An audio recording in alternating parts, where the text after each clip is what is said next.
The best book to read is the Bible. If you read it every day, it will help you all the way. Oh, the best book to read is the Bible. పరిశుద్ధ గ్రంథమైన Bible 2800 భాషల్లోకి తర్జుమా చేయబడిన గ్రంథం. ప్రపంచంలో మరి ఏ పుస్తకము కూడా ఇంతగా తర్జుమా చేయబడలేదు. 2800 భాషల్లోకి బైబిల్ ఇప్పటికి తర్జుమా చేయబడింది, ఇంకా తర్జుమా చేయబడుతోంది. దినమునకు బైబిల్ గ్రంథం కోట్లలో అమ్ముడుపోతోంది. గిన్నీస్ బుక్లో ప్రపంచంలో కల అతి ఎక్కువగా అమ్ముడుపోయే గ్రంథం ఏది అంటే బైబిల్ అని నమోదు చేశారు. కనుక బైబిల్ అసాధారణమైన దైవ గ్రంథం. దీనికి దేవుని వాక్కు అని పేరు. వ్రాయబడిన దేవుని వాక్కు, దేవుని మాట అని పేరు. అనగా దేవుడే మాట్లాడగా పరిశుద్ధులైనటువంటి వారు విని వ్రాసి గ్రంథస్థం చేసి మనకిచ్చారు. 2వ పేతురు పత్రిక 1వ అధ్యాయం 20-21 వచనాల్లో. 2వ పేతురు 1వ అధ్యాయము 20-21 వచనాల్లో, ఒక్కడు తన ఊహను బట్టి చెప్పుట వలన లేఖనములో ఏ ప్రవచనమును పుట్టలేదు అని మొదట గ్రహించుకునవలెను. ఏలయనగా ప్రవచనము ఎప్పుడును మనుషుని ఇచ్ఛను బట్టి కలగలేదు, కానీ ఇక్కడ పరిశుద్ధులైన మనుషులను రాసుకోవాలి. హోలీ మెన్ ఆఫ్ గాడ్ రాసింది. పరిశుద్ధులైన మనుష్యులు, పరిశుద్ధాత్మలను ప్రేరేపింపబడిన వారే దేవుని మూలముగా పలికిరి. కనుక దేవుని మూలముగా పలికినటువంటి ఈ మాటలు దేవుని మాటలు అని పిలుస్తారు. బైబిల్ అంటే the written word of God, వ్రాయబడిన దేవుని మాటలు. దేవుడు మాట్లాడగా పరిశుద్ధులైన వారు విని వాటిని మనకు వ్రాసి ఇచ్చారు. ఇది 40 మంది కంటే ఎక్కువ మంది చేత వ్రాయబడిన గ్రంథం. ఇంచుమించు 1600 సంవత్సరాల కాల వ్యవధిలో ఈ గ్రంథాలు వ్రాయబడ్డాయి. మొదటి గ్రంథానికి చివరి గ్రంథానికి 1600 సంవత్సరాల కాల వ్యవధి ఉంది. ఆయా సమయాలలో ఆయా సందర్భములలో దేవుడు తన ప్రవక్తల ద్వారా ఈ మాటలు మాట్లాడుతూ మనకిచ్చారు. కాబట్టి ఇది చారిత్రాత్మక గ్రంథం. చారిత్రాత్మక గ్రంథం. అనేక గ్రంథాలు ఈ లోకంలో మత గ్రంథాలుగా ఉన్నాయి. అవి కవి చాతుర్యాలు, కావ్యములు. నలంద తక్షశిల విశ్వవిద్యాలయం వాళ్ళు ఇండియన్ ఎక్స్ప్రెస్లో దాన్ని ప్రకటన ఇచ్చారు. ఏంటంటే రామాయణ భారత భాగవతాలు కావ్యములే కానీ చరిత్రలు కావు అని. అనగా వేదవ్యాసుడు కూర్చుండి భారతాన్ని వ్రాసాడు. నన్నయ్య, తిక్కన, ఎర్రా ప్రగడలు తర్జుమా చేశారు. కనుక రాసిందెవరు? వేదవ్యాసుడు. ఆయన రాసిన గ్రంథాన్ని వీరు తర్జుమా చేశారు. వ్రాయబడిన ఒక్క వ్యక్తి రాసిన గ్రంథం. రామాయణం ఎవరు రాశారు? 8 మంది రాశారు. కానీ సాధారణంగా ఏం బమ్మెర పోతన అంటారు కదా. పోతన రాసిన భాగవతం అంటారు కదా అమ్మా. వేదవ్యాసుడు భారతం రాశాడు. బమ్మెర పోతన రామాయణం రాశాడు. 8 రామాయణాలు ఉన్నాయి. అందులో ఒకటి పెదవులు అంటకుండా రాసిన రామాయణం. దాని పేరు చెప్పినప్పుడు పెదవులు అంటావు. దశరథ నందనానంద లహరి. చెప్పండి చూద్దాం. దశరథ నందనానంద లహరి, ఈ పెదవులు కలవు దాని పేరు చెప్పినప్పుడు. అలాగే మొల్ల రామాయణం అని ఇట్లా ఉన్నాయి. రైట్. మనం అలాగే భాగవతం కూడా, రామాయణ భారత భాగవతాలు కవుల చాతుర్యాలు అని స్పష్టంగా చెప్పబడుతుంది. ఈ మధ్య చిన్నజీయర్ స్వామి కూడా ఒక మాట అన్నాడు, కథను చరిత్రగా నమ్మేటట్టుగా చేస్తున్నాము అని.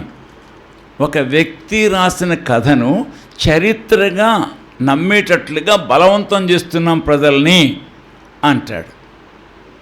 కనుక సింధు నదీ ప్రాంతంలో నుంచి వచ్చిన మధ్య ప్రాంతంలో నుంచి వచ్చినటువంటి వారే హిందువులుగా పరిగణించబడ్డారు.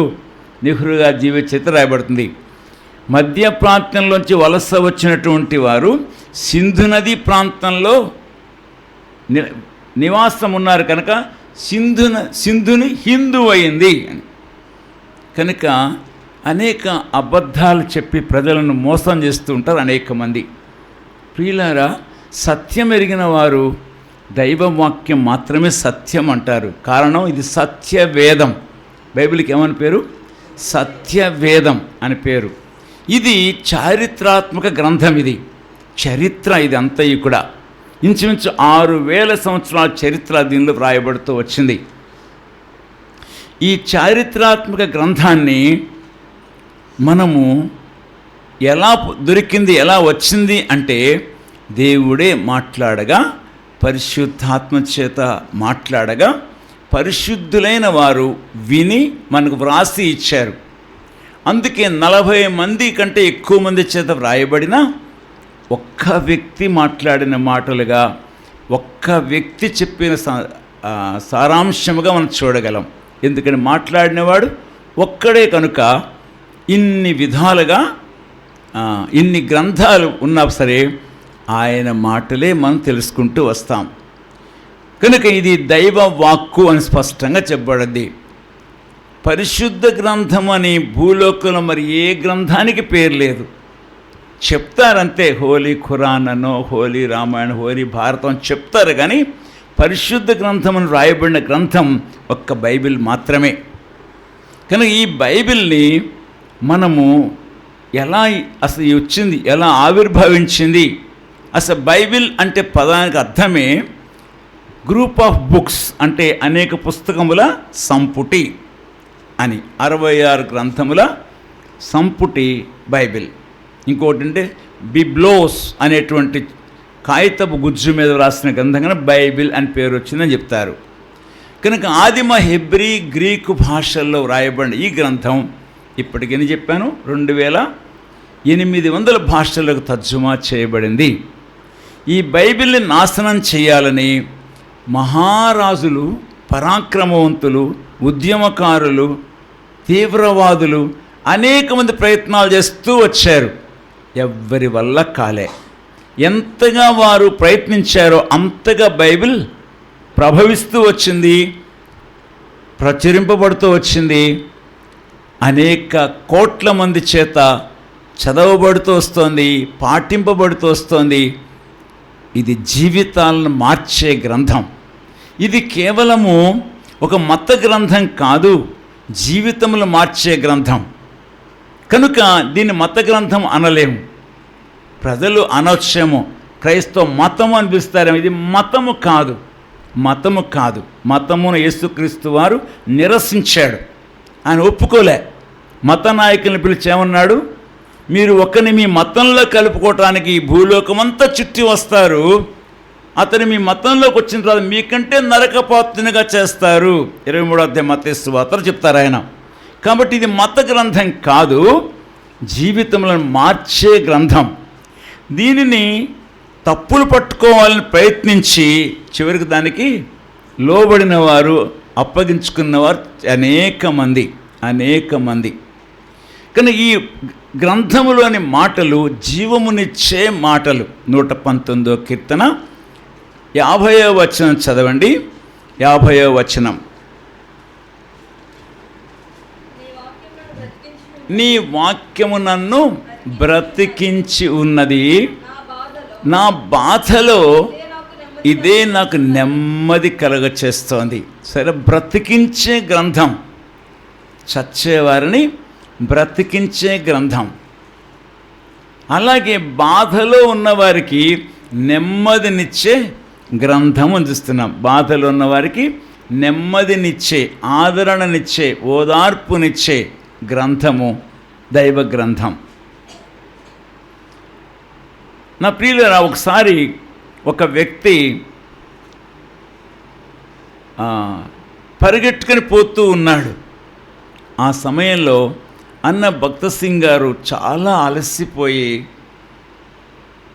తన గదికి చేరి కోట్ ఉండేది, ఆయనకి మోకాడు దిగేంతవరకు ఉండే పొడవైన కోట్ ఉంటుంది.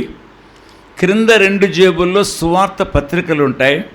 పై 2 జేబుల్లో ఒక ఉర్దూ బైబిల్, ఒక ఇంగ్లీష్ బైబిల్ ఉంటుంది.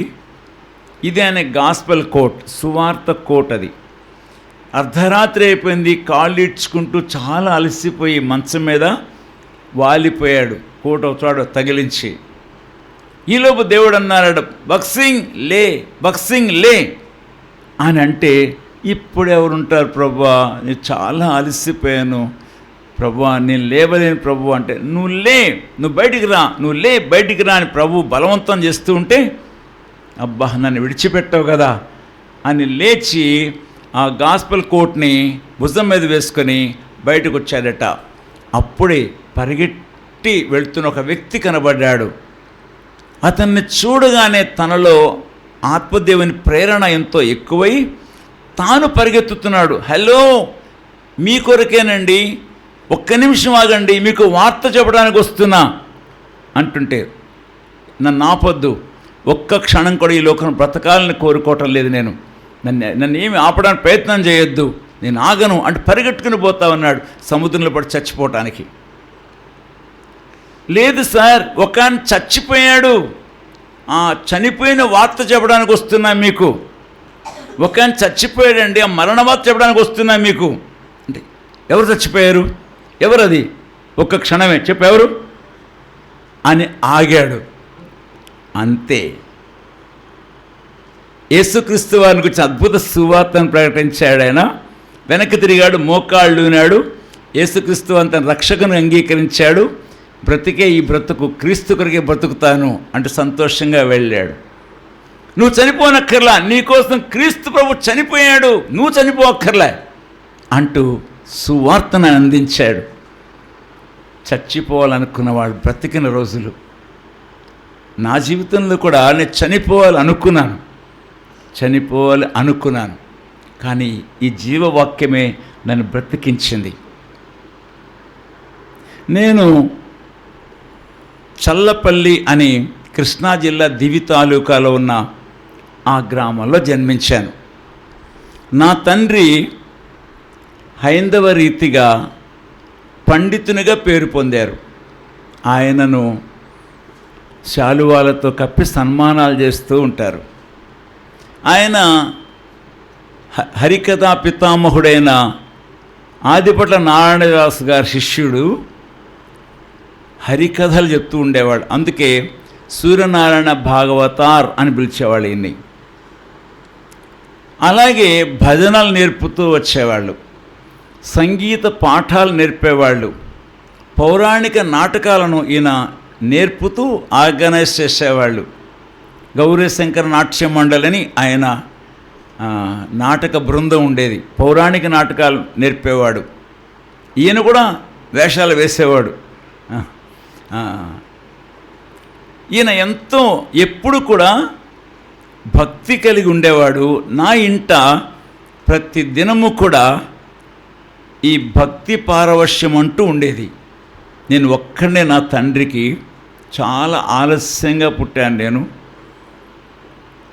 కనుక నాకు 6 పెదనాన్నలు, ఒక అత్త ఉన్నారు నాకు. మా నాన్నగారు 8వ వాడు. బుల్లోడా అని పిలిచేవాడు మా నాన్నగారిని. ఈయన చదువుకున్నారు. ఏ చదువు ఇది? గ్రంథాలు, హైందవ గ్రంథాలను బాగా పఠించినవాడు. శబ్దరత్నాకరం అంటారు, తెలుగు డిక్షనరీని శబ్దరత్నాకరం అంటారు. దానిని పూర్తిగా ఆకళింపు చేసుకున్నవాడు. ఏది అడిగినా వెంటనే దాని అర్థం చెప్పేవాడు. అలాగే కొన్ని పాటలు రాసేవాళ్ళు. ఈయన హరికథలు చెప్తూ దేశాటం చేస్తూ ఉండేవాళ్ళు. ఇంట్లోంచి బయటకు వెళ్ళారంటే నెల రోజులు కూడా ఇంటికి రారు. ఆ ఊరు ఆ ఊరు ఆ ఊరు ఆ ఊరు. హరిదాస్ గారు మా నాన్నగారు, హరిదాస్ గారు. నేను క్రీస్తుదాసుడయ్యాను. నా తండ్రి హరిదాసు, నేనేమో క్రీస్తుదాసుడయ్యాను. ఎంత ఆశ్చర్యం అది. నా తండ్రి చాలా పేరుగాంచినవాడు. నా ఇంటిలో కూడా ప్రతిదినం భాగవత పారాయణం చేయాలి. నేను కృష్ణ భక్తునిగా ఉండేవాడిని. కృష్ణుడిదిగో తన మురళీరవం వినబడుతోంది, నన్ను ఆయన పిలుస్తున్నాడు, గోపికగా ఆయన చుట్టూ నాట్యమాడుతున్నాను అంటూ కళ్ళు మూసుకుని పరవశంతో ధ్యానం చేస్తూ వచ్చేవాడిని. భక్తి విషయంలో చాలా ఎక్కువ భక్తి కలిగి ఉండేవాడిని. కార్తీక మాసం వస్తే ఆడపిల్లలు కూడా చేయరు నాలాగున, అంతగా పూజలు చేసేవాడిని. ప్రతి దినము భాగవతం పారాయణం చేయాలి. ఒక శ్లోకము, టీకా, తాత్పర్యం, విశేషార్థం చదివితేనే మా అమ్మగారు నాకు అన్నం పెడతారు, లేదా బెటరు. తడిబట్ట కట్టుకొని ఎత్తు స్టూల్ మీద ఆ గ్రంథం పెట్టుకొని చదవాల. అలాగున భక్తి పారవశ్యంలో జీవిస్తున్న నాకు ఒక సమస్య వచ్చింది. ఏంటంటే, ఇంత భక్తిగా ఉంటున్న నేను ఎందుకు చేయకూడని పనులు చేస్తున్నాను? ఎందుకు మాట్లాడకూడని మాటలు మాట్లాడుతున్నాను? నా హృదయం బాధపడతా ఉంది. ఎందుకు ఈ అబద్ధం ఆడాను? ఎందుకు ఇలాంటి పని చేస్తాను? నేను మనిషిని కదా, నేను చేయకూడదు కదా, ఇది ఎందుకు చేశాను? బాధ ఉండేది. కానీ చేయకుండా ఉండలేకపోయేవాడిని. కాబట్టి నా మీద నాకు విసుగు వచ్చేస్తుంది. ఈ భక్తి నాకే శక్తి ఇవ్వటం లేదు నాకు. కాబట్టి మా నాన్నగారిని అడిగినాను, నాన్నగారు, మన ముందున్న ఈ విగ్రహాలు దేవుడా, లేక దేవుడు అనేవాడు ఎక్కడైనా ఉన్నాడా అని ప్రశ్నిస్తే, ఎందుకంటే ఆ ఫోటోలు, ముందు ఫోటోలు ఉండేవి, బొమ్మలు ఉండేవి. అందులో ఒక ఫోటోకి చెదబట్టింది, అయినా అది మార్చాలి, అట్లనే ఉండింది ఆ ఫోటో.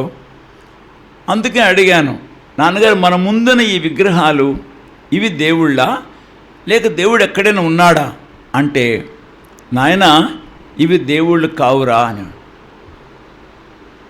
ఇవి దేవుళ్ళు కావు నాన్న, ఇవి మన మనస్సును లగ్నం చేయటానికై సూచనలు మాత్రమే. ప్రతిమ స్వల్ప బుద్ధి, సర్వత్ర విధి ఆత్మానాం.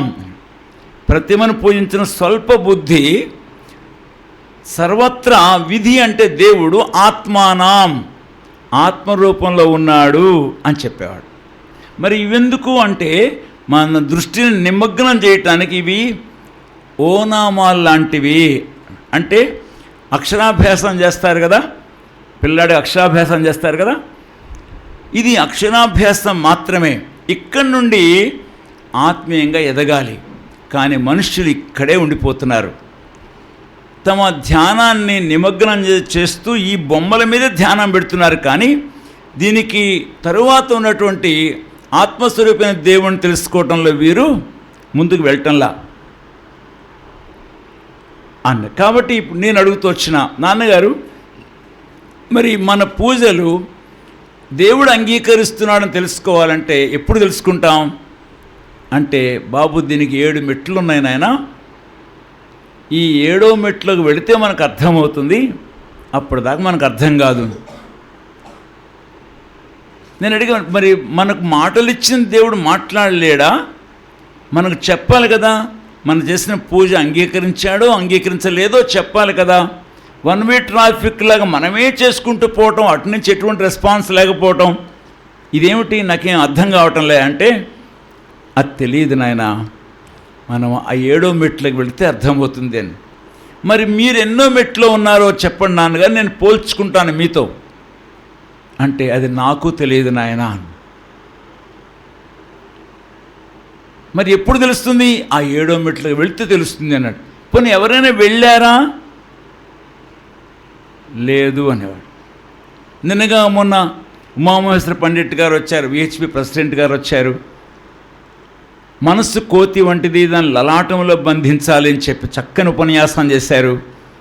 ఆయనే మెట్లో ఉంటారు నాన్నగారు అంటే, వాడొక దొంగరా అన్నాడు. వీళ్ళు సమకాలికులు, వీళ్ళు అబద్ధమాడి రాజాగాద ఈనామ కొట్టేశాడరా.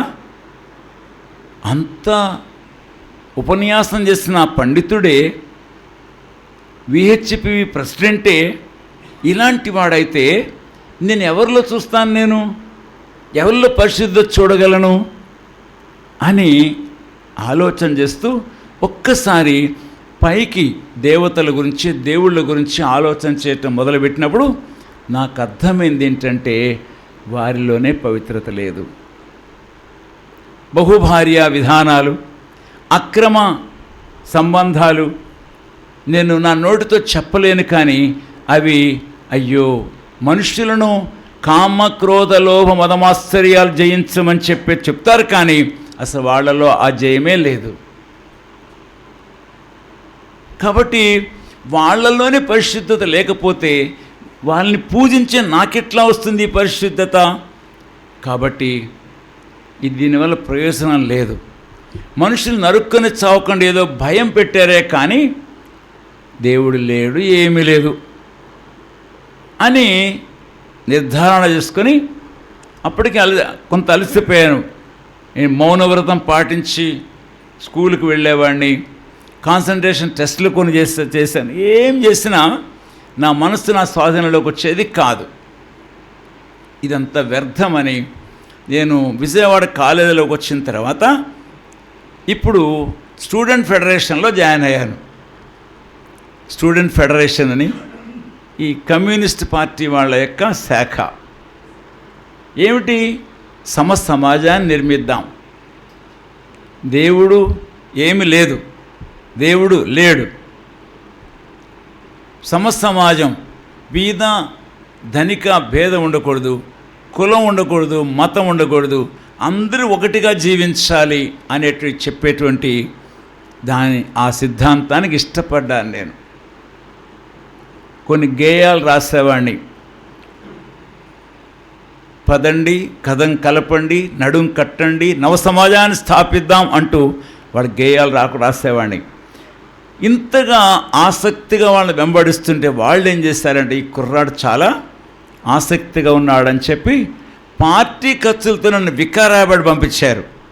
హైదరాబాద్ వికారాబాద్ పంపించారు. అక్కడ సృష్టి పరిణామ సిద్ధాంతం నేర్చుకుని రమ్మన్నారు నన్ను. సృష్టి పరిణామ సిద్ధాంతం ఏమిటది? కోతి నుంచే మనిషి వచ్చాడని చెప్తారు కదా, ఆ సిద్ధాంతాన్ని నేర్చుకుని రాని పంపారు. నా ట్రైనింగ్ అక్కడ. ప్రియులారా, వాళ్ళు చెప్పేవాళ్ళు ఆ వివరణలను చెప్పేవాళ్ళు. ఇది అణుప్రేరణ వల్ల జరిగింది, కొన్ని ముక్కలేమో చుక్కలయ్యాయి, కొన్ని ఒక పెద్ద ముక్క సూర్యుడయ్యాడు, ఒక చంద్రుడయ్యాడు, భూమి ఒక ముక్క, ఇలా అలాగే ఏకకణజీవి బహుకణజీవి ఇవన్నీ చెప్తూ వచ్చేవాళ్ళు. కానీ నమ్మలేకపోయేవాడిని. కారణం ఏంటంటే, కోతి మనిషి అయింది అని చెప్తున్నారు కదా, ఆ కోతి మనిషిగా అయినప్పుడు ఇతరు చూశాడా? ఎవరు? ఈ డార్విన్ చూశాడా? పోనీ వీడే ఆ కోత? మార్పు చెందిన కోతి వీడేనా? కాదు. మరి ఎట్లా రాశాడు? ఊహించి రాశాడు. ఆడు ఊహించి రాసింది నేనెందుకు నమ్మాలి? వికారాబాద్ క్లైమేట్ చూసి చాలా బాగుండేది. సాయంత్రం 5 అయ్యేసరికి వర్షం వచ్చేది.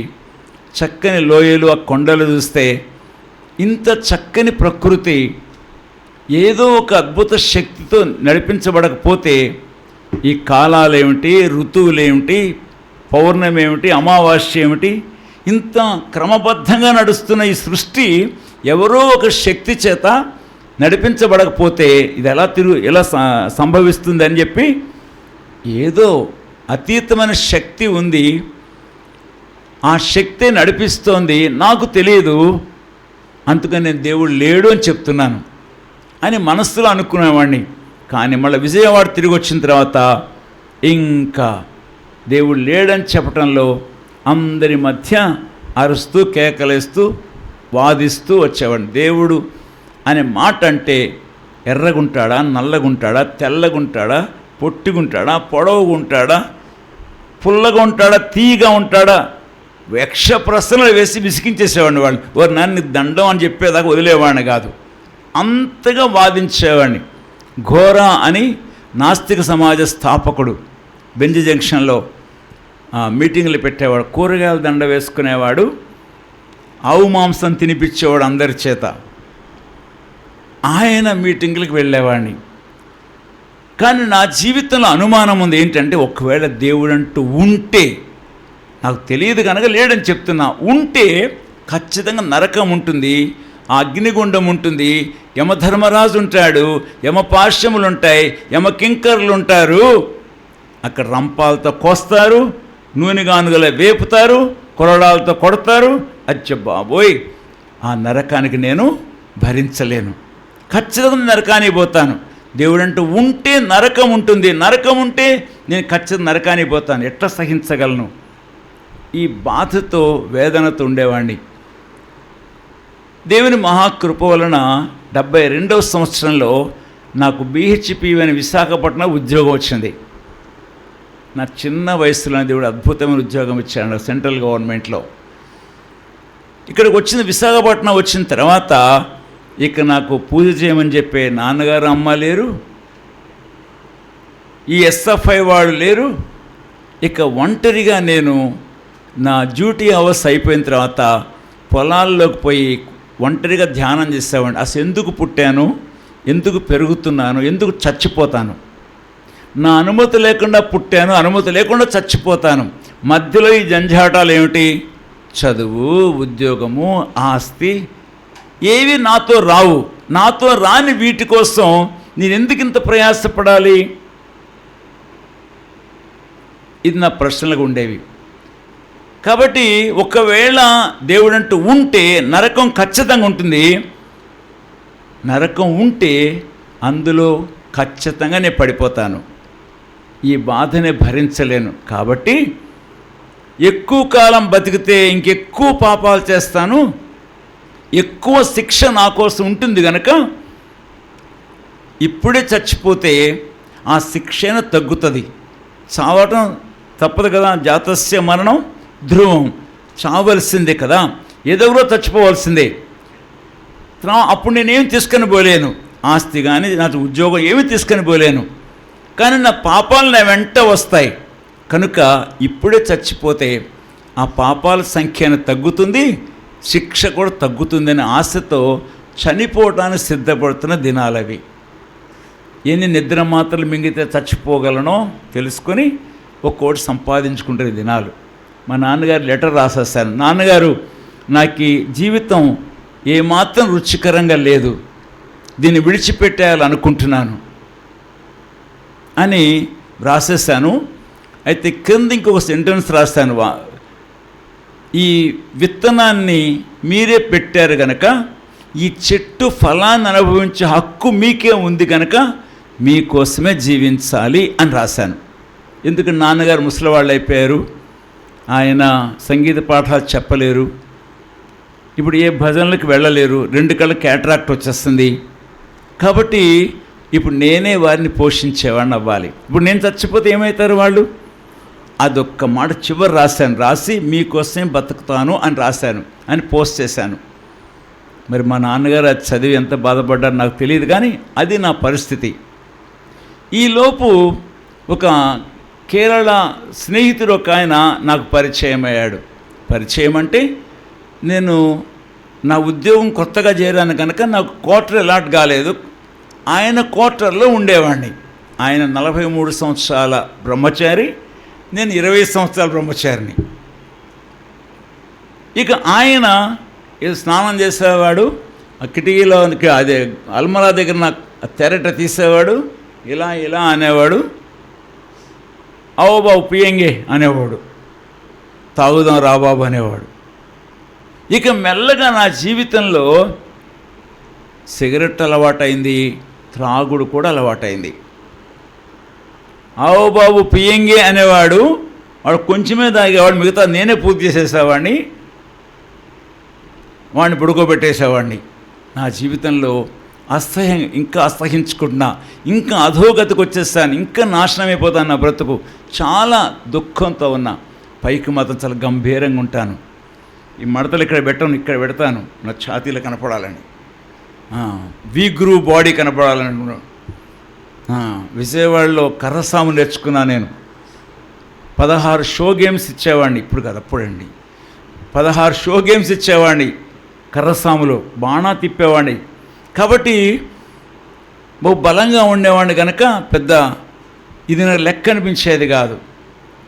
ఒక దినాన్న, అది 75వ సంవత్సరం జనవరి 25వ తారీఖున, సోమవారం 26 గనక సెలవు గనక 25వ తారీఖు ఆదివారం నేను నా స్నేహితుడు కలిసి ఒక సినిమా చూసుకున్నాం, మ్యాట్ని చూసుకున్నాం. చూసుకొని ఈ బాటిల్ కొనుక్కోవటానికి వైజాగ్ ఎంపోరియం అని ఆ షాప్కి బయలుదేరాం. మధ్యలో వాచ్ హౌస్ అనే చోట ఒక ఆయన నా వెనక వచ్చాడు. అయ్యా, యేసుప్రభు సువార్త తీసుకోండి అన్నాడు. నాకు చాలా కోపం వచ్చి, ఏమయ్యా, మాకు 3 కోటి దేవతలు ఉన్నారయ్యా, వారికే దిక్కు లేక నేను ఇప్పుడు తాగడానికి పోతున్నానయ్యా, నాకెందుకయ్యా కొత్త దేవుడు అంటున్నా. చాలా నా మీద నాకు అసహ్యం వేస్తూ ఉంది. అందుకని నా కండిషన్ నాకే అసహ్యం వేస్తూ ఉంది. నేను ఈ స్థితిలో దిగజారిపోతున్నాను, వాళ్ళకే దిక్కులే స్థితిలో నేను తాగడానికి పోతున్నా, ఈ కొత్త దేవుడు నాకెందుకయ్యా అంటే ఆయన అంటున్నాడు, అయ్యా, ఆయన కొత్త దేవుడు కాదండి, ఈయన నిజమైన దేవుడు. ఈయన మన పాపముల కోసమే మరణించాడు, సమాధి చేయబడ్డాడు, తిరిగి లేచాడు. ఈయన మన పాపాలను క్షమిస్తాడండి అన్నాడు. ఆ మాట నన్ను ఆకర్షించింది, పాపములు క్షమిస్తాడు అనేది. ఎందుకని? పాపములు క్షమిస్తే నాకు శిక్ష ఉండదు కదా. అయితే నాకు తెలిసినది, ఎవడు చేసిన పాపకర్మం వాడే అనుభవించాలి అని తెలుసు నాకు.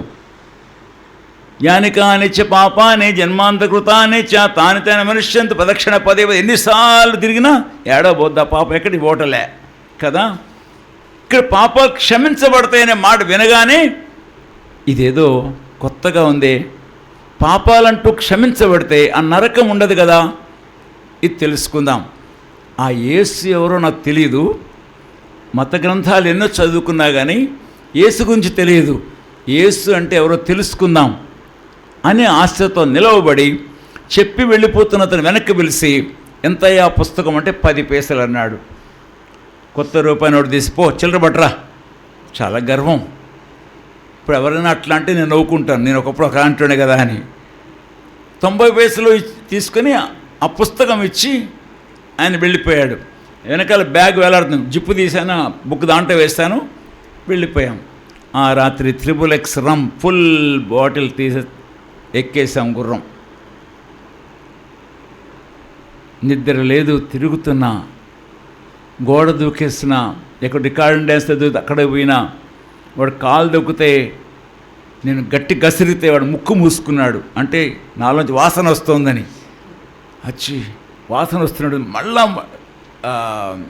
గోడ దూకేసేసి వచ్చేసిన. తిరుగుతున్నా చివరికి 3 గంటలు పడిపోయినా. మళ్ళీ సాయంత్రం 3 గంటల మెలకు వచ్చింది.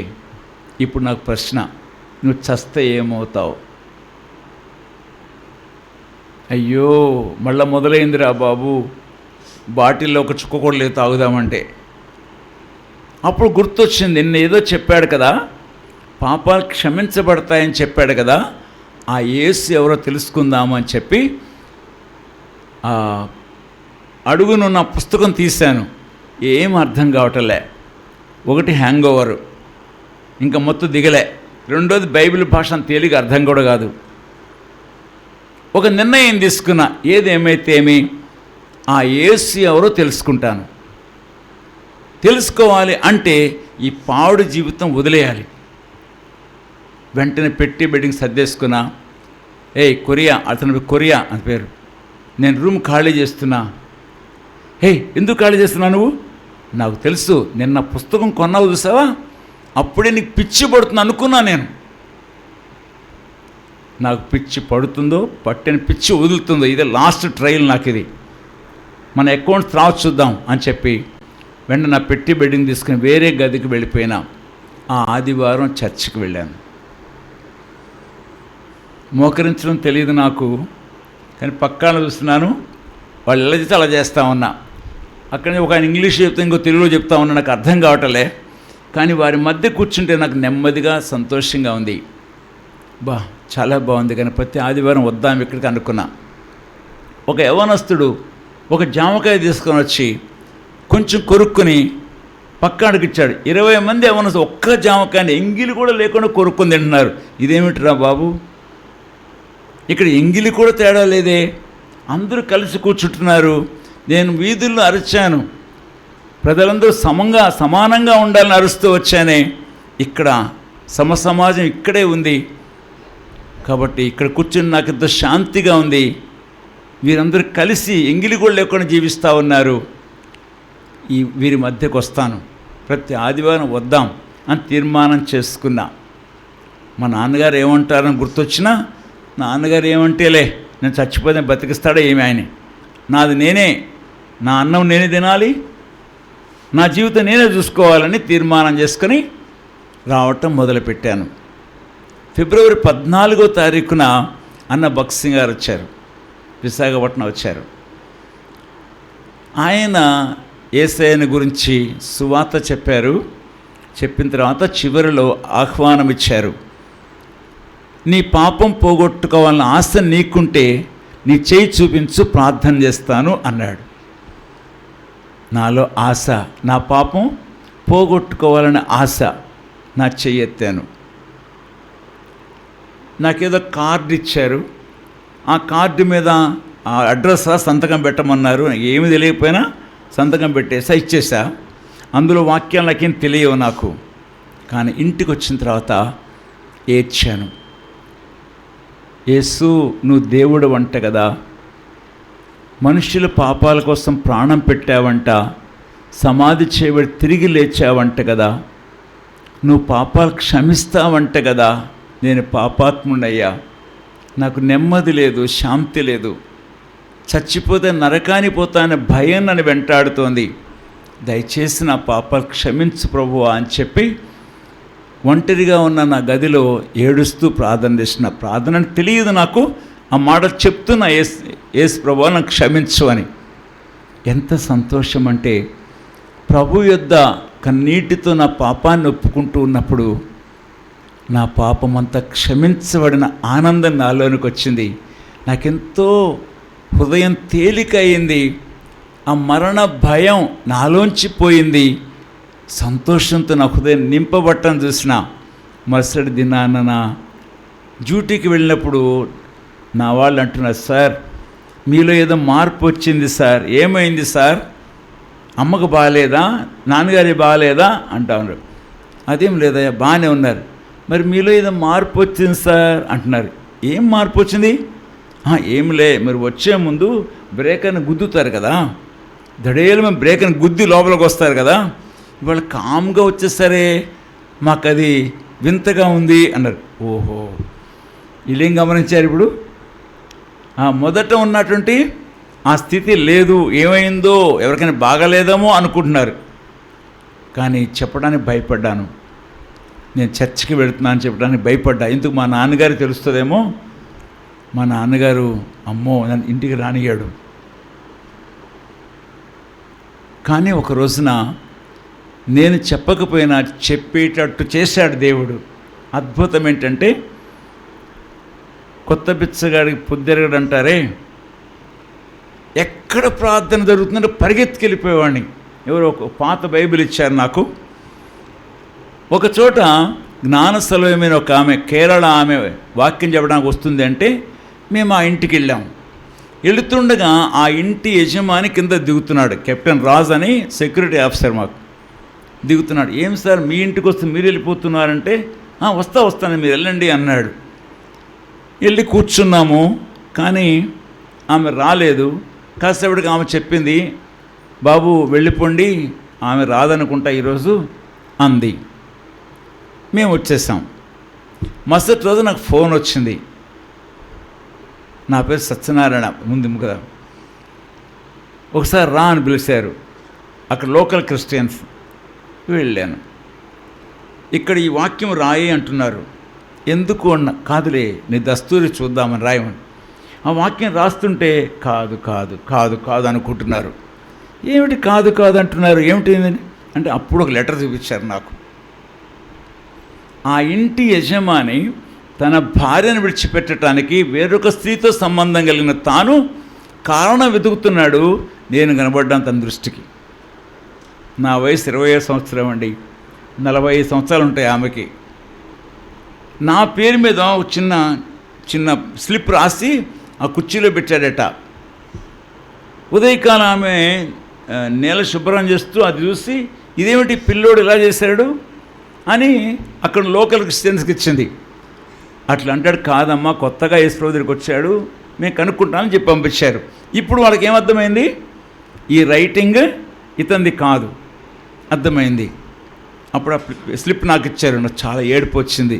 ఇదేమి క్రైస్తవత్వము, ఇలాంటి వాళ్ళు క్రైస్తవులుగా ఉంటున్నారా? 3 దినాలు ఉపవాసం ఉండి ప్రార్థన చేస్తూ వచ్చా. 3వ దినాన రాత్రి ప్రభు స్వరం నాకు వినబడుతోంది, బాబు నీకోసం ఇర్మియా గ్రంథం 31వ అధ్యాయం 3వ వచనం చదువుకోమని. ముందు బాబు అని పిలిస్తే ఎవరు పిలుస్తున్నారో తెలియక బయటికి వెళ్ళాను. పైనుంచి చూస్తే కింద ఎవరు లేరు. మళ్ళీ మోకాళ్ళు వేస్తే మళ్ళీ అదే బాబు అని పిలుస్తుండే. మన ఇటువైపు పెరట్లో చూస్తే ఎవరో లేరు. మళ్ళీ మోకరించా, మళ్ళీ బాబు అని పిలుపునబడుతోంది. నాకు అర్థమైంది ఏంటంటే ఈ చెవులు కాదు కానీ లోపల నుంచి శబ్దం వస్తోంది అని. ఆ పిలుపుతో పాటు అలా కూర్చున్నప్పుడు స్టీల్ అక్షరాలు ఇర్మియా 31:3 కదులుతూ వస్తున్నాయి. స్టీల్ అక్షరాలు రీల్లో కదులుతూ ఉన్నాయి. ఇర్మియా 31:3, ఇర్మియా 31:3 అని. నాకు అర్థమైంది బైబిల్లో వాక్యం అయి ఉంటుందని. అప్పుడు విషయ సూచక చూస్తే ఏముంది, చాలా కాలం కిందట యెహోవా నా ప్రత్యక్షమై ఇట్లా నేను శాశ్వత ప్రేమతో నేను నిన్ను ప్రేమించుచున్నాను కనుక విడవక నీ ఎళ్ళ కృప చూపుచున్నాను. ఎంత సంతోషమైందంటే దేవుడు నాతో మాట్లాడుతున్నాడు. దేవుడు నాతో మాట్లాడుతున్నాడు. ఏమంటున్నాడు, శాశ్వత ప్రేమతో నేను నిన్ను, అబ్బా ఎంత నన్ను ప్రేమిస్తున్నాడు దేవుడు. దేవుడు నాతో మాట్లాడుతున్నాడు. ఈ వాక్యం చదవంగానే ఎంత సంతోషం వచ్చిందంటే వెంటనే లెటర్ తీసుకుని మా నాన్నగారు లెటర్ రాశాను. నాన్నగారు మిమ్మల్ని అడిగేవాడిగా దేవుడు మాట్లాడ్డా అని, మాట్లాడే దేవుడిని కనుక్కున్నాను, ఆయనే యేసు ప్రభువారు అంటూ నా జీవితంలో ఈ జరిగిన ఈ సంఘటనను నా తండ్రికి రాశాను. అంతే, బడభాగ్యని బద్దలైంది అక్కడ. ఇంకా వీడు పండిత పుత్ర పరమశుంఠ అని నా కడుపును చెడబుట్టాడు వీడు అని ఇమీడియట్ టెలిగ్రామ్ ఇచ్చాడు నాకు, తొందరగా బయలుదేరరా అని. అప్పుడు టెలిఫోన్ లేవుగా, టెలిగ్రామ్ వచ్చింది. నాన్నగారు అర్జెంటుగా రమ్మన్నారు. వెళ్ళాను. వెళ్ళేసరికి మా నాన్నగారు నాతో మాట్లాడటంలే.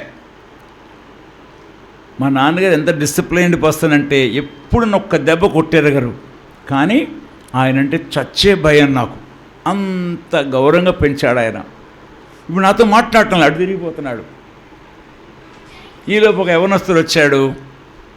రండి సార్ వెళదాం అన్నాడు. ఎవరు నువ్వు, ఎక్కడికి అంటే, అదేంటి సార్ మా అయ్యగారు అమ్మాయిని మీకు మాట్లాడారండి, అన్నీ అయిపోయినాయి, మాటలన్నీ అయిపోయినాయి, మీరు వచ్చి అమ్మాయిని చూస్తే లగ్నాలు పెట్టుకుంటాం అన్నాడు. కారు తెచ్చాను సార్, రండి త్వరగా వెళదాం.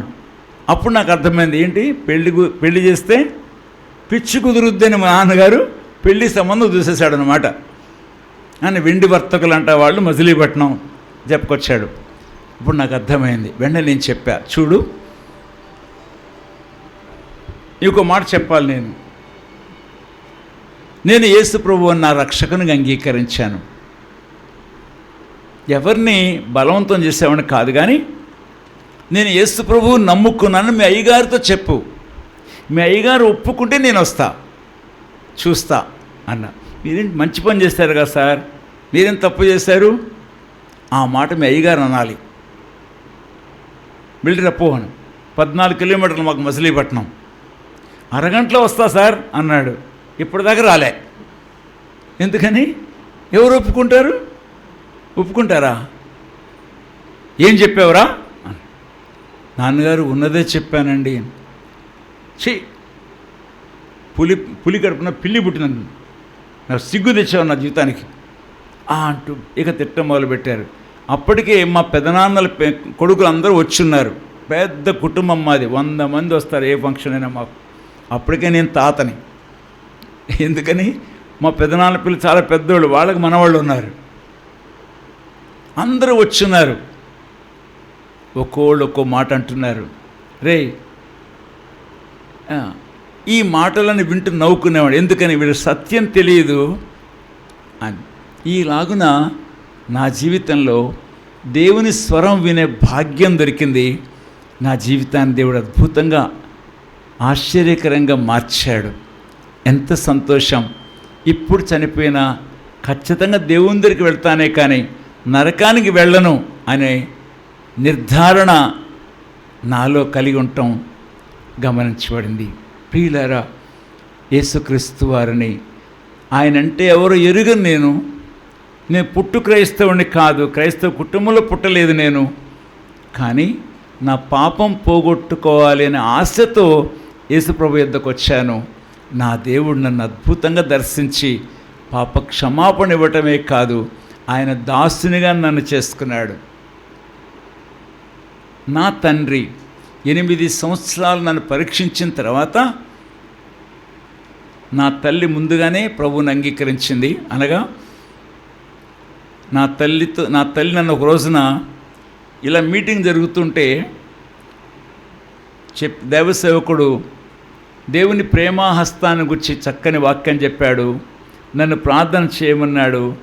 నేను ప్రార్థన చేస్తున్నా. ప్రార్థన ముగించకమున్న నా తల్లి వచ్చి జుట్టుబట్టు పైకి లేపి ఆ చెంప ఈ చెంప గట్టిగా వాయించి, ఎవడ్రా నీ దేవుడు, నేను పుట్టించింది ఎవడ్రా, ఈరోజు కొత్త దేవుడి దగ్గరికి వచ్చావురా నువ్వు అని భయంకరంగా తిట్టి నా భార్య దగ్గరకు పోయింది.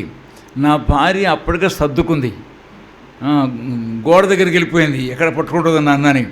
8 నెలల గర్భవతి ఆమె. జాలి దలవలా ఆమె జుట్టు విప్పదీసింది, చేతికి చుట్టుకుని లాక్కొచ్చింది. ఎవడే నీ దేవుడు? ఇక ఆ మాటలు చెప్పలేము. అట్లా నా భయం ఏంటంటే వాక్యం చెప్పిన ఆయన ఎక్కడ కూడదోనని. కానీ ఒక్కొక్కడు చల్లగా జారుకున్నారు. ఒక్కళ్ళు లేదు. ఇంకా మేము జరుగుతుండగానే అందరూ వెళ్ళిపోయారు. అని మమ్మల్ని కూడా దేవుని జారుకునే అనుకుంటా. ఎవరు మాట్లాడాలి అమ్మ ఎందుకు అందులో ఎవరును. ఇక మేము ముగ్గురమే, అంటే నేను నలుగురే మిగిలాం. రక్తపు కూడు తింటున్నా ఈ ఇంట్లో. ప్రతి విధవ ఇంటికి వచ్చేవాడే. నేను ఇంట్లో ఉండను, వెళ్ళిపోతా. మా నాన్నగారు భయంకరంగా అరుస్తూ ఉన్నాడు. ఆయన డైరెక్షనే వేసేవాడిని అంటే వేసేస్తుంది అంతే. ఆ దినాల్లో అంతే కదా, భర్తలు ఏం చెప్తే వాళ్ళు అదే చేసేస్తారు. ఎందుకు చేయాలి అనరు కదా. నేను ఉండని ఇంట్లో అన్నాడు. సరే నాన్నగారు, మీరు ఎక్కడ సంతోషంగా ఉండగలరు అనుకుంటే అక్కడికి పంపిస్తాను. అయితే నా దేవుణ్ణి అడుగుతాను, నా దేవుడు నాతో చెప్తే పంపిస్తాను మిమ్మల్ని. వీడికి ప్రాధాన్యత నేను కాదు, ఇంకో తండ్రి ఉన్నాడంట. పరలోకం తండ్రి అని ప్రాధాన్యత నేను కాదు, ఇంకో తండ్రి ఉన్నాడు వీడికి. ఆ దేవుడు చెప్తాడంట, వాడు పంపిస్తాడంట. వీడు అబ్బా ఎందుచ్చేవాడు. నవ్వుకున్నాం, ప్రార్థన చేస్తూ వచ్చాం. ఒక రోజున ప్రభువు ఇర్మియా గ్రంథం 16వ అధ్యాయం 20వ వచనాన్ని చదవమన్నాడు. చూడండి, ఇర్మియా 16:20వ వచనం. నరులు తమకు దేవతలను కల్పించుకుందురా, అయినను అవి దైవములు కావు. కాబట్టి నా నామము యెహోవా అని వారు తెలుసుకున్నట్లు నేను ఈసారి వారికి అనుభవము కలగచేతను. నా బలమును నా శౌర్యమును ఎంతటివో వారికి తెలియచేతును. ఎంత అద్భుతంగా మాట్లాడాడు దేవుడు. నరులు తమకు దేవతలను కల్పించుకుందరు, అయినను అవి దైవములు కావు. ఈసారి అనుభవం కలిగిస్తా అంటే ఒకసారి వెళ్ళి వచ్చేసారు, ఈసారి అంటే రెండవసారి ఇది ప్రభుకు స్పష్టంగా చెప్పాడు, ఈసారి అనుభవం కలిగిస్తానని చెప్పిన నాన్నగారితో, నాన్నగారు దేవుడు పంపించమని చెప్తున్నారు, మేము పంపిస్తాను. రిజర్వేషన్ చేశాను, ట్రైన్ దగ్గర తీసుకెళ్ళాను. నా భార్య మొత్తం రాలే, ఆమె భయం ఈ మధ్యలో ఎక్కడ మళ్ళా మారుద్దామని. ట్రైన్ ఎక్కించాను, అమ్మకు ముద్దు పెట్టాను. అమ్మ మీరు ఖచ్చితంగా తిరిగి వస్తారమ్మా అంటుంటే మా నాన్నగారు మాత్రం కిటికీలోంచి బయటికి చూస్తూ ఉన్నాడు. మీరు తిరిగి వస్తారమ్మా, దేవుడు తీసుకొస్తాడమ్మా అని చెప్తుండే. రేయ్, ఈ బొందిలో ప్రాణం ఉంటే తినటానికి లేకపోతే రైల్వే స్టేషన్లో అడుక్కున బతుకుతాను రా, మళ్ళీ నీ గడప తొక్కను.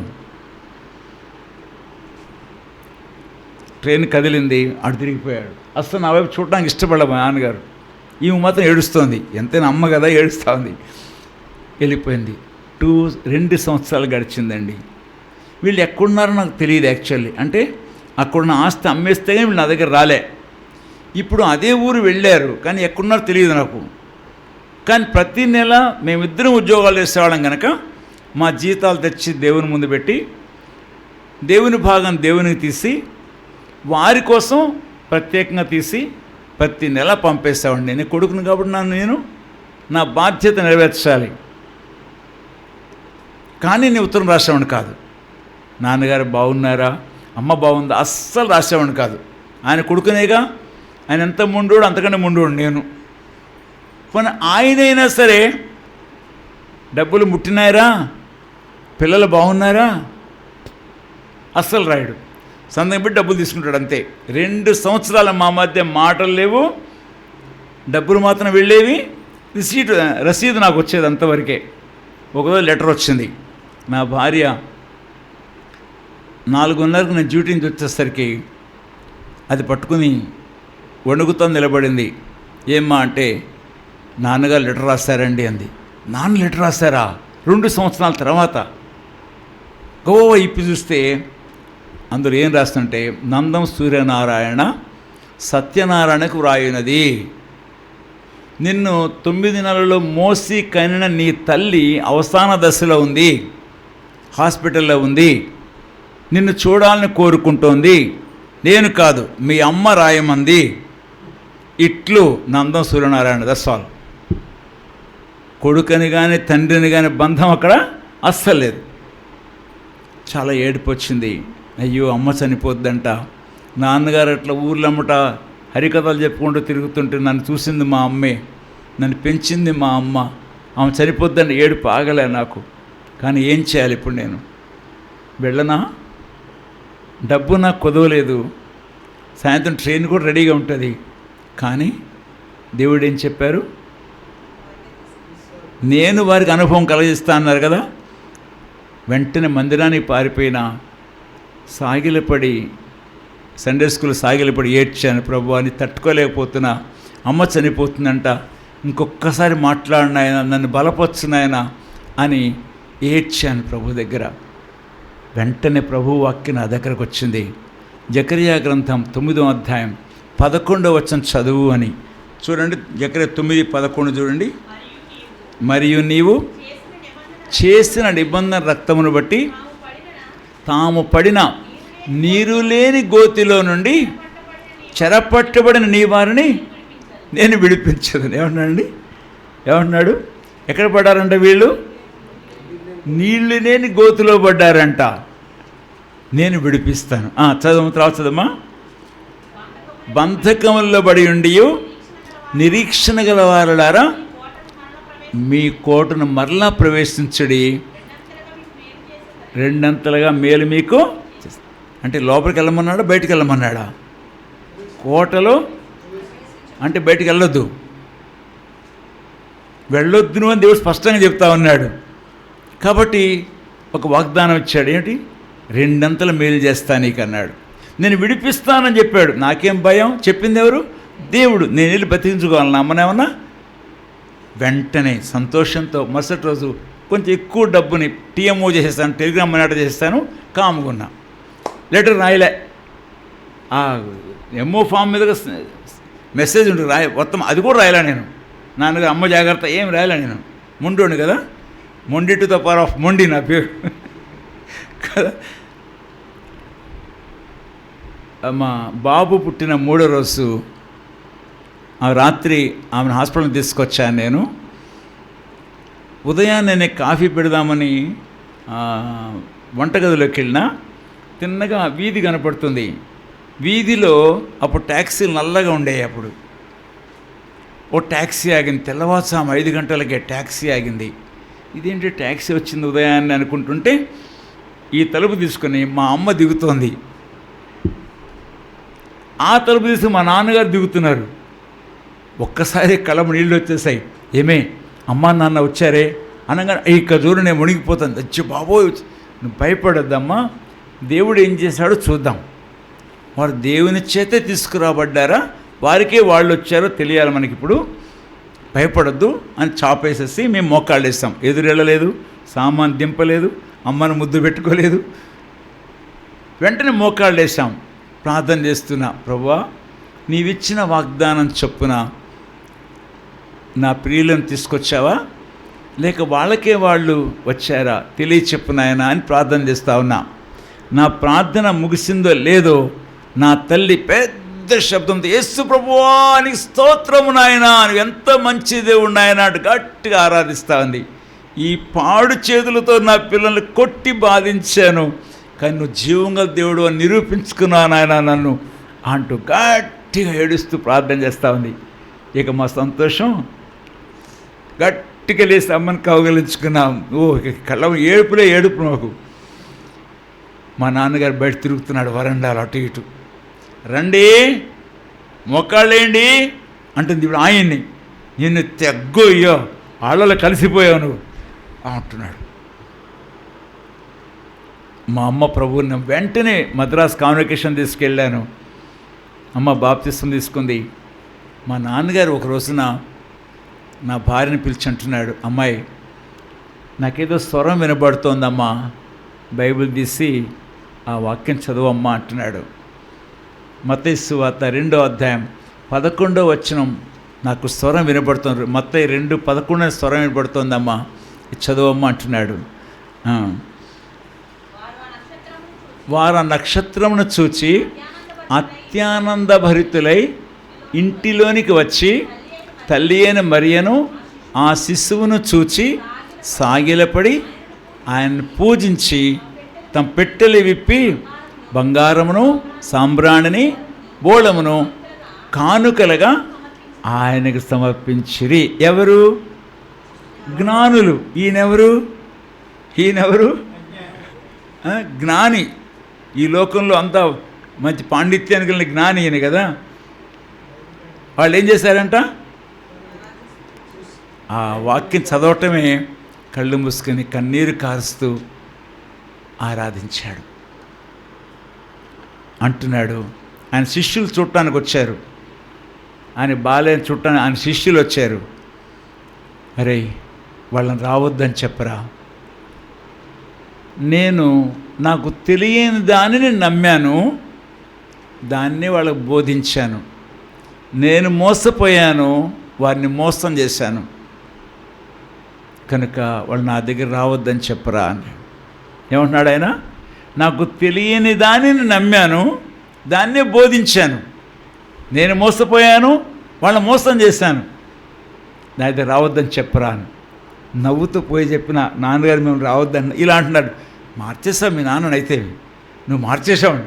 నేను మార్చలా. దేవుడు అద్భుతంగా దర్శించాడు. కనుక ఆశ్చర్యంగా నా తండ్రి అంటున్నాడు, రే ఇంతకాలం నేను మోసపోయాను రా, నువ్వు నమ్మిన దేవుడే నిజమైన దేవుడు.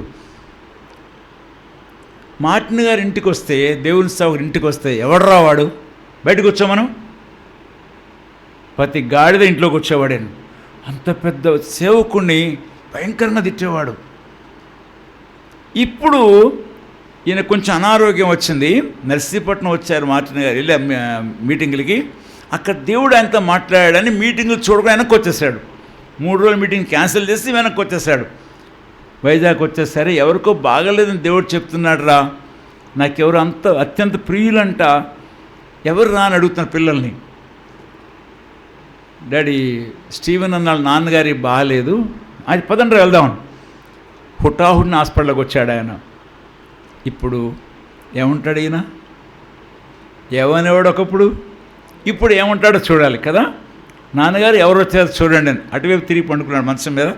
ఎవరు వచ్చారో చూడండి అన్న. ఇటు తిరిగాడు. మార్టిన్ అంకుల్ కదూ అన్నాడు. అంకుల్ అంట, ఈయనకంటే ఆయన చిన్నోడు. మార్టిన్ అంకుల్ కదూ అని చెప్పి చటాలన మంచం మీద దిగిపోయి ఆయన కాళ్ళ దగ్గర మోకాళ్ళు వేశాడు. దేవుని ఆత్మ చేసిన కార్యం కదా. ఒకప్పుడు దూషించి ఆ దైవజనుడు ఏమంటున్నాడు, ఇప్పుడు అంకుల్ అనిపిస్తా ఉన్నాడు. అందరం ఏడ్చేస్తాం ఆ సమయంలో.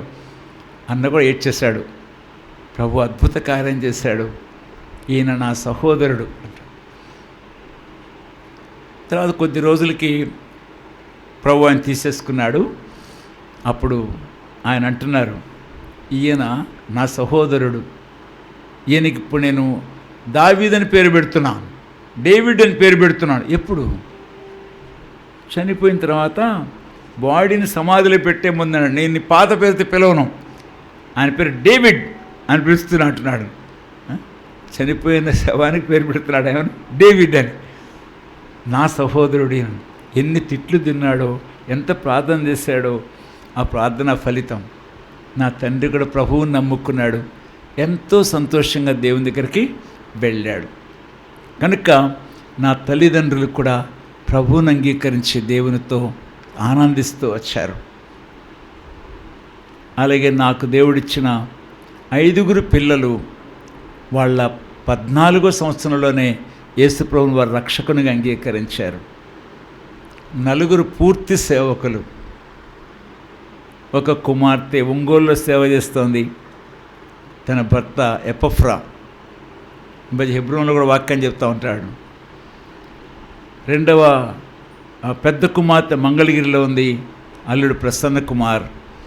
2వ కుమార్తె ప్రిస్కిల్లా ఐజక్ ఉండవల్లిలో సేవ చేస్తూ ఉన్నారు. నా కుమారుడు తెనాల్లో సేవ చేస్తూ ఉన్నాడు. ఇంకొక ఆమె ఉంది, ఆమె గుజరాత్లో ఉంటుంది. ఆమె ఉద్యోగం చేస్తోంది ఇంజనీరింగ్ కాలేజీలో. ఆమె HOD, head of the department. ఆమె పిహెచ్డి చేసింది. ఆమె భర్త ఏసీపీ, పోలీస్ ఏసీపీ. ఆమె ఉద్యోగం చేస్తుంది, కానీ ప్రభు సేవ చాలా బాగా చేస్తుంది. ఆమెను పిల్లలు లేరని తెలిసి మా తోటి విశ్వాసికి పెంచుకోవడానికి ఇచ్చాము ఆ బిడ్డని. మొదటి వ్యవహారం 3వ అధ్యాయం 16వ వచనం ద్వారా మన సహోదరులకు మన ప్రాణం పెట్ట బద్ధులేమో ఉన్నామనే వాక్యం ద్వారా వాళ్ళకి పిల్లలు లేరు, వాళ్ళు ఏడుస్తూ ఉన్నారు కనుక మా ప్రాణానికి ప్రాణమైన ఈ బిడ్డను వారికి ఇచ్చాం. వారి సంతోషం కోసం ఇచ్చాం. వారి ఇంటికి మేము ఎప్పుడు వెళ్ళాలి. ఎందుకు వెళ్ళలేదు తెలుసా? మేమే అమ్మా నాన్న అని తెలిస్తే ఆ బిడ్డకు మేము ఇచ్చిన ఉపయోగమే ఉండదు. అందుకని వెళ్ళటం మానేసాం. ఆమె 13వ సంవత్సరంలో తెలిసింది మేము అమ్మా నాన్న అని. కారణం ఏంటంటే నా 2వ కుమార్తె ఆమె ఒకేలా ఉంటారు, మీరు గుర్తుపట్టలేరు. ఎవరు 2ో ఎవరు 4గో చెప్పలేరు. ఎవరో పాప పిలిచింది, ప్రిస్కీ అని పిలిచింది. నేను ప్రిస్కీని కాదు, రెబెకా దాస్. రెబెకా దాస్. అదే లేవే, ఆ ప్రిస్కీ చెల్లివే కదా నువ్వు అనేసింది. ఆ స్టీవెన్ గారి కూతురివే కదా అనేసింది. అప్పుడు తెలిసింది ఏంటి ఆమెకి. ఇంకా అప్పుడు మేము సేవకు వచ్చున్నాము ఇక్కడ విజయనగరం. ఫోన్ చేసి వాళ్ళ అమ్మని తిట్టింది భయంకరది, పెద్ద నోరు దాంది. భయంకరంగా, నువ్వు తల్లివా, నన్ను కన్నావా, నీకు అసలు కన్న ప్రేమ ఉందా, నీ పిల్లల్నేమో సేవ చేయించుకుంటావా, నన్నేమో బయట తోసేసావా, నన్ను నేను తల్లి అని పిలవటాన్ని సిగ్గేస్తా ఉంది నాకు. అబ్బా ఎన్ని తిట్టిందో చెప్పలేవు. చాలా పెద్ద నోరు దాన్ని. Gold medallist, engineering college gold medallist తాను. తన 29వ సంవత్సరం వచ్చినప్పుడు పెంచిన వాళ్ళు 2 చచ్చిపోయారు. తన 29వ సంవత్సరం జనవరి 1కి అప్పుడు నేను వాచన సర్వీస్ ముగించుకుని ఇంటికి వచ్చాను. ఫోన్ చేసింది. ఫోన్ ఎత్తితే డాడీ అంది. నాకు ఒక్కసారి ఒళ్ళు గగురు పొడిచింది. మనం ఇంకోసారి పిలువమ్మా అని. డాడీ అంది. నాకు మమ్మీని పిలుస్తాను. వద్దు, మమ్మీని పిలవడం. నా కోపం ఇంకా చల్లారలా. మమ్మీని ఇంకా పిలవడానికి కొద్దికాలం పడుతుంది. అమ్మా నీ కూతుళ్ళే కాదమ్మా, నేను సేవ చేస్తా తెలుసా, పెద్ద కబుర్లు జబ్బాకనమాట. వాళ్ళ అమ్మను పట్టుకొని వాళ్ళ చర్చిలో 500 మంది వస్తారు. The green city Bible church గుజరాత్లో నడిబొడ్లో ఉంటుంది. చాలా పెద్ద చర్చి. 500 మంది అటెండ్ అవుతారు ఆదివారంలో. ఈమె పూర్తి బాధ్యత తీసుకుంటుంది. 21 మంది మిషనరీస్ని మెయింటైన్ చేస్తా తాను. పోటీ అనమాట. నీ పిల్లగా నేను సేవ చేస్తున్నా అని చెప్తుంటాడు అనమాట. ఈలాగా నాకు ఇచ్చిన 5 పిల్లల్ని కూడా ప్రభు అద్భుతంగా ఆశీర్వదించాడు. నాకు ఆస్తిపాస్తులు లేవు. నేను ఉద్యోగం చేసి 19 సంవత్సరాలు ఉద్యోగం చేశాను. ప్రభు నన్ను సేవకు పిలిచినప్పుడు నాకు నా ఆస్తిపాస్తులన్నీ ఈ 19 సంవత్సరాలు నాకు ఉద్యోగంలో వచ్చినటువంటి అమౌంట్స్ అన్నీ కూడా ఎంత వచ్చిందో నాకు తెలియకుండా చెక్ మీద ఇలా బొట్టనవేలు, ఆ డబ్బు మీద సంఖ్య బొట్టనవేలు పెట్టి సంతకం పెట్టి బాక్సులు వేయటమే తెలుసు నాకు. ఎన్ని లక్షలు వచ్చిందో నాకే తెలియదు. కట్టుబడులతో సేవకు వచ్చాను నేను. ఎందుకని? అది అపోస్తలుల క్రమం కదా. వారు సమస్తమును విడిచి ఆయనని వెంబడించిరి. ఆ క్రమంలో మేము సేవకు వచ్చాం. నా భార్య ఉద్యోగం చేసేది. మాకు 2 ఇండ్లు ఉన్నాయి అప్పుడు. ఒకటి మేము ఉండటానికి కట్టుకున్న ఇల్లు, ఇంకొకటి కోర్మానపాలెం స్టీల్ ప్లాంట్ ఎదురుగుండా కోఆపరేటివ్ బిల్డింగ్ సొసైటీలో కట్టించుకున్న ఇల్లు ఇంకొకటి ఉంది. వెండి బంగారాలు నా పిల్లలకు ఉండేవి. ప్రభు పిలిచిన వెంటనే ప్రభు పిలుపుకు లోబడి మాకున్న సమస్తాన్ని విడచి కట్టుబట్టలతో సేవకు వచ్చాం. మొదటి నర్సీపట్నం పోస్ట్ చేశారు. ఒక నెల రోజుల తర్వాత విజయనగరం పోస్ట్ చేశారు. విజయనగరంలో 6 సంవత్సరాల నుంచి చిన్న ఇంతే మందిరం ఉండేది. పెంకుటిల్లు, సింగిల్ పెంకు. వర్షం వస్తే లోపలికి వచ్చేస్తాయి. ఫ్లోరింగ్ లేవు, ప్లాస్టరింగ్ లేవు. 6 సంవత్సరాల నుంచి మందిరం ఉంది. 2 విశ్వాసులు ఉన్నారు. అక్కడే మమ్మల్ని వేశారు. మేము 7 నేను, నా తల్లి, నా భార్య, 4 పిల్లలు. సంఘం ఎంతమంది? 2. మేము 7. దేవుడు అద్భుతాలు చేసి పోషించాడు. అద్భుతాలు. మనకు శాలరీస్ ఉండవు, ఫండ్స్ ఉండవు. విశ్వాసం చేతే జీవించాలి. దావీదు మార్టిన్ గారు ఒక మాట అన్నారు, దేవుడు నిన్ను నిజంగా పిలిచి ఉంటే ఆయనే నిన్ను పోషిస్తాడు అని చెప్పి వెళ్ళిపోయాడు. 1 రూపాయి జేబులో పెట్టలా నాకు. అక్కడ నన్ను ఆగస్ట్ 7వ తారీఖున అక్కడ ప్రార్థన చేసి వెళ్ళినప్పుడు ఇదే అన్నాడు, నిన్ను దేవుడు నిజంగా పిలిచి ఉంటే ఆయన నిన్ను పోషిస్తాడు అని చెప్పి వెళ్ళిపోయాడు. 1 రూపాయి జేబులో పెట్టలా నాకు. అద్భుతాలు చేశాడు దేవుడు. రోజు ఒక అద్భుతం జరిగేది. రోజు ఒక అద్భుతం. ఎవరో ఎక్కడి నుంచో ఫుడ్ పట్టుకొచ్చేవాళ్ళు. కొన్నిసార్లు జొన్నలు దంచుకొని రొట్టెలు కాల్చుకొని తిన్నాం. కొన్నిసార్లు ములక్కాయలు ఎవరో ఇస్తే వాడు పులుసు పెట్టుకుంది ములక్కాయలు తిన్నాం. ఎవరో మినువులు పంపిస్తే మా అమ్మ ఆయి కూడా వేసేది. ఆవిరి మీద వేసి ఇడ్లీ రవ్వ ఉండేది కాదు. 2 సంవత్సరాల వరకు మేము ఇంట్లో రేషన్ ఎరగాం. కానీ అద్భుతాలు. ఏమీ లేకపోతే నా కొడుకు కిచెన్లోకి వెళ్ళేవాడు. ఏమీ లేదనుకో అక్క సైగల వాడు చేసేది. అంటే స్టేజ్ మీద కూర్చొని పాటలు పాడుతూ కూర్చునేవాళ్ళు. ఏమైనా ఉందనుకోండి అంటే కొంచెమే ఉందని చెప్పడం వాడు. ఎక్కువ ఉంటే ఇలా అంటే నిండుగా ఉంది ఈరోజు కడుపున తినొచ్చని. ఆశ్చర్య కార్యాలు దేవుడు చేశాడు. ఒకసారి ఇక్కడి వైజాగ్ నుంచి బ్రదర్ వచ్చాడు. ఎవరో గుంటూరు నుంచి మినువులు పంపించారు 15 కేజీలు అని తీసుకొచ్చాడు. తనకేం పెట్టాలో మాకు అర్థం కాలే. 15 రోజులు మేము బియ్యం ముఖం ఎరగం. మేము బియ్యం ముఖం చూడలేము 15 రోజుల నుంచి. ఇప్పుడు ఇతనికి ఏం పెట్టాలో నాకు అర్థం కాలే. ఏమనుకుంటాడు ఇప్పుడు? స్టీవెన్ అన్నాడు ఉద్యోగం వదిలేసి వెళ్ళారు కానీ ఆకలితో అలమటిస్తున్నా అని చెప్తే అందరికి పోయి కదా. ఏం చెప్పాలి? ప్రభువా ప్రార్థన చేస్తా ఉన్నా.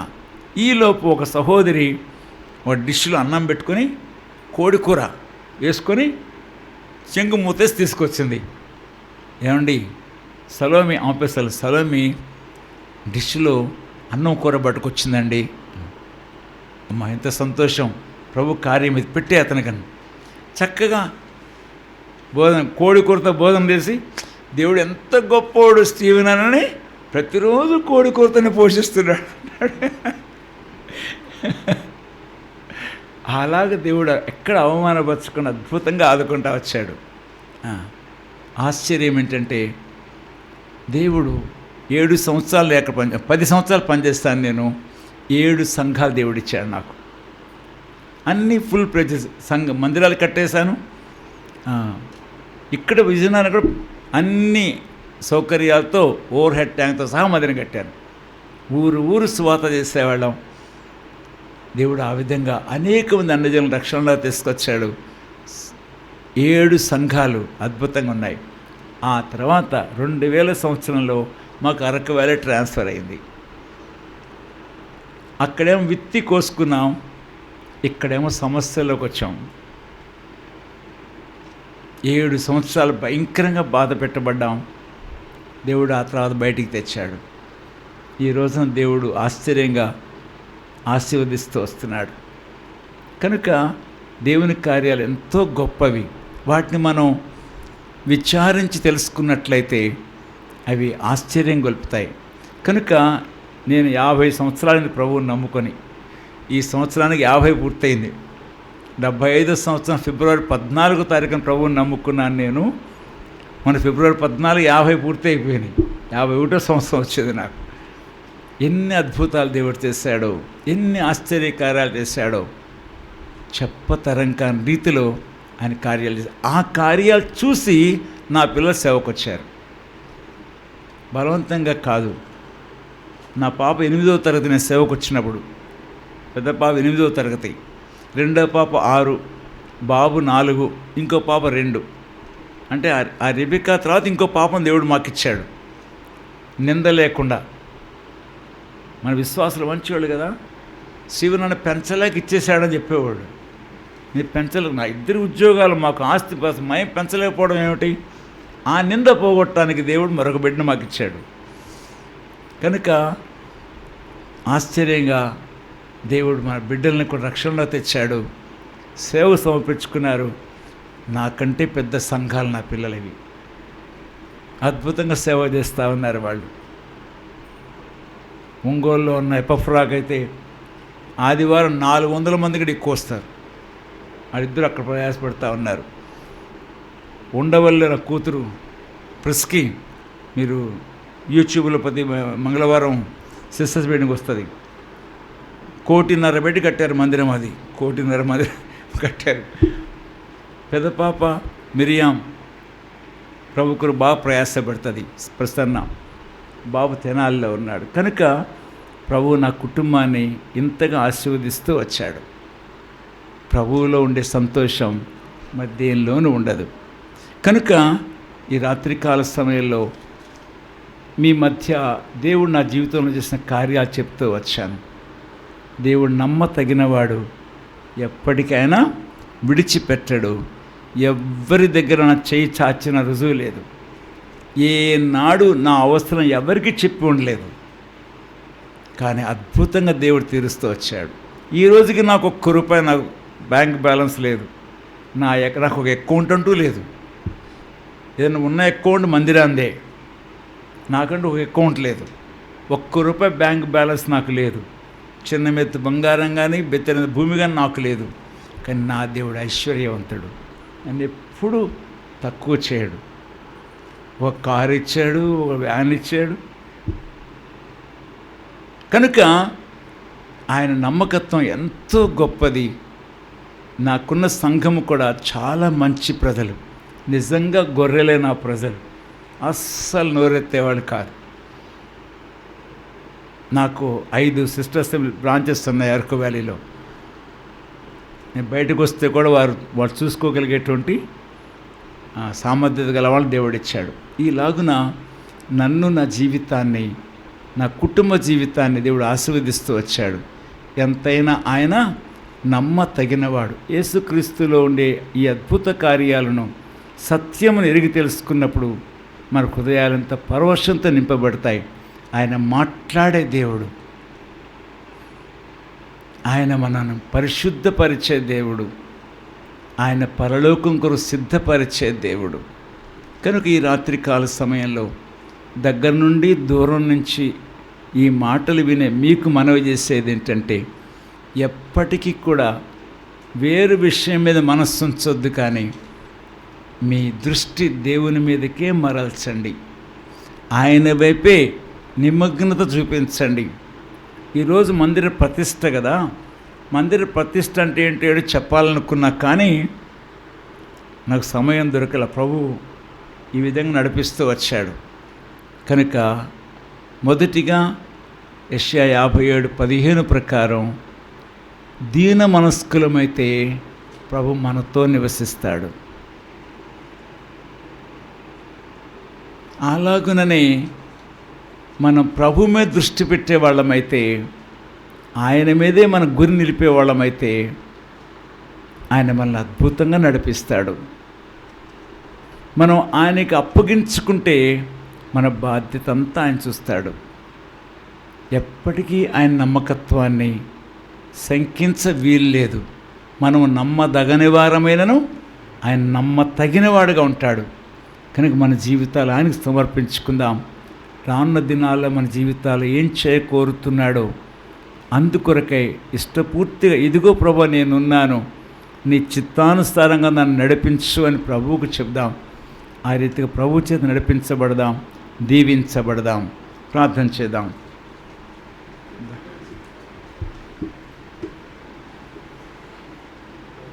మోకాళ్ళ మీకు వెళదాం, ప్రార్థన చేద్దాం.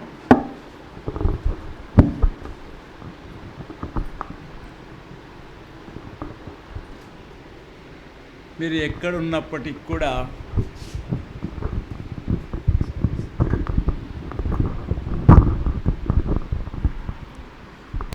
దేవుడు నా జీవితంలో చేసిన ఈ సజీవమైన కార్యాలను తెలియచెప్పాను.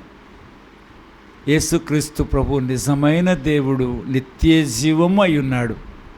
ఆయనలో విశ్వాసం ఉంచిన వారు ఏ మాత్రము సిగ్గుపడరు, కలవరపడరు, విస్మయం పొందరు. ప్రియులారా, యేసుక్రీస్తు వారిని మీ రక్షకునిగా అంగీకరించండి. మీ పాపములన్నీ క్షమించి నరక వేదన నుండి ఆయన మిమ్మల్ని తప్పిస్తాడు. ఆయన మీ హృదయంలో ఉంటూ అద్భుత స్వరాన్ని వినిపిస్తూ మీ జీవితాలని ఆశ్చర్యంగా నడిపిస్తాడు. ఆయన మరణించిన వాడు మాత్రమే కాదు, మూడో దినాన తిరిగి లేచిన సజీవ రక్షకుడు. ఇంత గొప్ప దేవునిని ఎక్కడా కనుగొనలేం. అందుకే వినుచున్న నా ప్రియులారా, యేసు ప్రభు వారిని మీ హృదయంలోకి ఆహ్వానించండి. మీ ప్రతి పాపాన్ని క్షమించమని అడగండి. తప్పకుండా ప్రభు క్షమిస్తాడు. మీ పేరు పరలోకంలో వ్రాసుకుంటాడు. నిత్య జీవాన్ని మీకు బహుమానంగా ఇస్తాడు.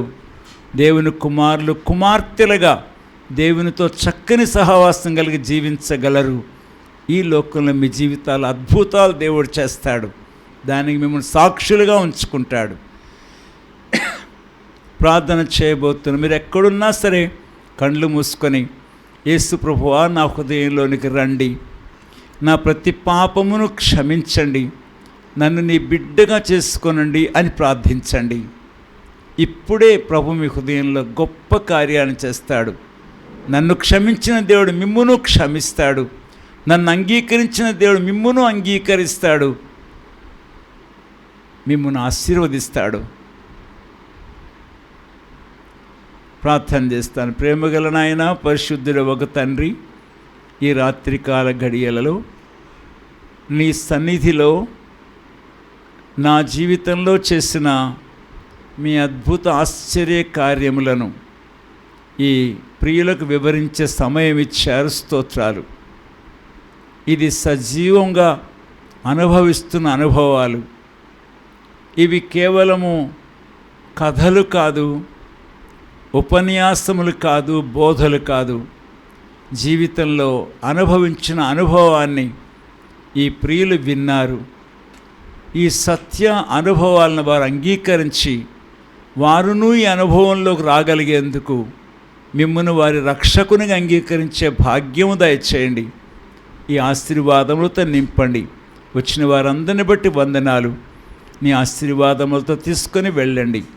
యేసు ప్రభువారి పేరిట ప్రార్థిస్తున్నాను తండ్రి, ఆమేన్. మన ప్రభు అయిన యేసుక్రీస్తు వారి కృప, తండ్రి అయిన దేవుని ప్రేమ, పరిశుద్ధాత్మ దేవుని అన్యోన్య సహవాసము సన్నిధి మీకు నిరంతరము తోడుగా ఉండును గాక. ఆమేన్.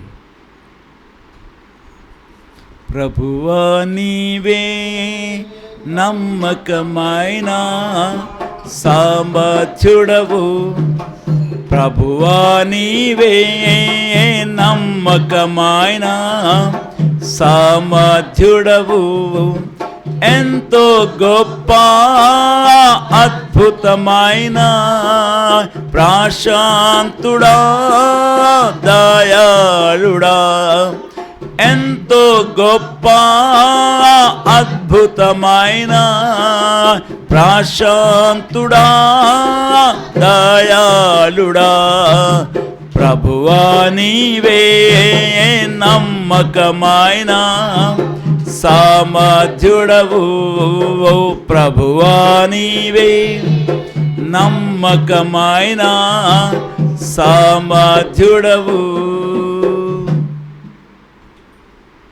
అందరికీ వందనాలండి.